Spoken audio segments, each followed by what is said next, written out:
आज का हमारा विषय है सार्वगुणनखंड क्या होता है। What is a common factor. ऐसा गुणनखंड जो सभी पदों में उपस्थित हो उसे सार्वगुणनखंड कहते हैं। इन्हें उभयनिष्ठ गुणनखंड भी कहते हैं। The factor which present in all the given terms is called a common factor. It is simply common factor in all the factors of the given numbers. जब हम किन्हीं दो या अधिक संख्याओं के गुणनखंड ज्ञात करते हैं, उनमें जो साझा गुणनखंड होंगे या कॉमन फैक्टर्स होंगे उन्हें ही हम सार्वगुणनखंड या कॉमन फैक्टर्स कहते हैं। आइए एक उदाहरण की सहायता से समझें। 8 और 12 के सार्वगुणनखंड ज्ञात करें। Find the factors common factors of 8 and 12। तो हम 8 के गुणनखंड ज्ञात करते हैं। तो आइए, मैंने आपको पिछले वीडियो में भी संख्याओं के गुणनखंड ज्ञात करना सिखाए थे। आइए 8 के गुणनखंड ज्ञात करें। हमें पता है 8 के गुणनखंड ज्ञात करने के लिए हमें उन सभी संख्याओं को खोजना होगा जिन्हें हम 8 प्राप्त करते हैं, जिनसे हम 8 प्राप्त करते हैं। जैसे 1 गुणा 8 बराबर 8, 2 गुणा 4 बराबर 8, 4 गुणा 2 बराबर 8 और 8 गुणा 1 बराबर 8। तो इन सभी संख्याओं से हम 8 प्राप्त करते हैं। तो ये सभी संख्याएं 8 के गुणनखंड हैं। 1, 2, 4 और 8। ये देखिए, factors of 8 is equal to 1, 2, 4 and 8। ठीक उसी प्रकार 12 के गुणनखंड। तो हमें वह सभी संख्याएं ज्ञात करनी पड़ेंगी जिनसे हम 12 प्राप्त करते हैं। पहाड़े में 12 प्राप्त करते हैं, ध्यान रहे, योग और घटाने में नहीं। तो 1 गुणा 12 12, फिर 2 से भी 12 को गुणा होता है। 2 गुणा 6 12, 3 गुणा 4 12, 4 गुणा 3 12, 6 गुणा 2 12 और 12 गुणा 1 12। तो इन सभी संख्याओं से पहाड़े में हम 12 प्राप्त करते हैं।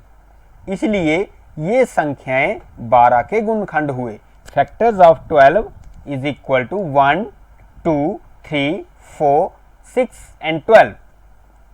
मैंने आपको पिछले वीडियो में बताया था कि जब हम ये पहाड़ा लिख रहे होते हैं तो जिस स्थान पर पहाड़ा रिवर्स हो जाए, जैसे 3 गुणा 4, यहां हो गया 4 गुणा 3, उसके आगे रिवर्स में ही पहाड़ा गिना जाता है। जैसे 3 गुणा 4, फिर हमारे पास प्राप्त हुआ 4 गुणा 3, फिर 6 गुणा 2, फिर 12 गुणा 1। इसलिए हमें इस स्थान या इस पर्टिकुलर बिंदु तक ही पहाड़ा ज्ञात करना होता है। उसके बाद इसका विपरीत क्रम में गुणनखंड होते हैं। ऐसे भी हम गुणनखंड बता सकते हैं। 1, 2, 3, 4, 6 और 12, यही संख्याएं यहां भी हैं। तो इस प्रकार हम 4 और 12 के गुणनखंड प्राप्त करते हैं। तो हमने लिखा है factors of 8 is equal to 1, 2, 4, 8। Factors of 12 1, 2, 3, 4, 6 and 12। ये मैंने 8 के गुणनखंड लिखे हैं और ये 12 के। तो आप देख पा रहे हैं कि 1, 2 और 4 तीनों को हमने सफेद रंग से अंकित किया है। उसी प्रकार 1, 2, 4 इसमें भी तीनों को सफेद रंग से ही अंकित किया गया है। और शेष गुणनखंड हैं 3, 6 और 12।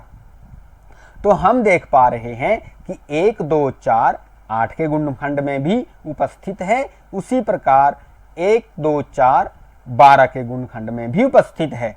तो इसीलिए 1, 2, 4 हमारे 8 और 12 के सार्वगुणनखंड हैं, कॉमन फैक्टर्स हैं। तो इसलिए 8 और 12 के कॉमन फैक्टर 1, 2 और 4। अब आपको पता चल गया होगा कि हम किस प्रकार सार्वगुणनखंड ज्ञात करते हैं। सार्वगुणनखंड वैसे गुणनखंड होते हैं जो 2 या 3 या 4 2 से अधिक संख्याओं में साझा रूप से उपस्थित होते हैं। They are present in common in all the factors of the given numbers. आइए अब एक उदाहरण और करें। Let us find the common factors of 20, 30 and 60। तो 20 के गुणनखंड हमने ये गुणनखंड इसी विधि से ज्ञात किए हैं। आप भी इसी विधि से इन संख्याओं के गुणनखंड ज्ञात करना।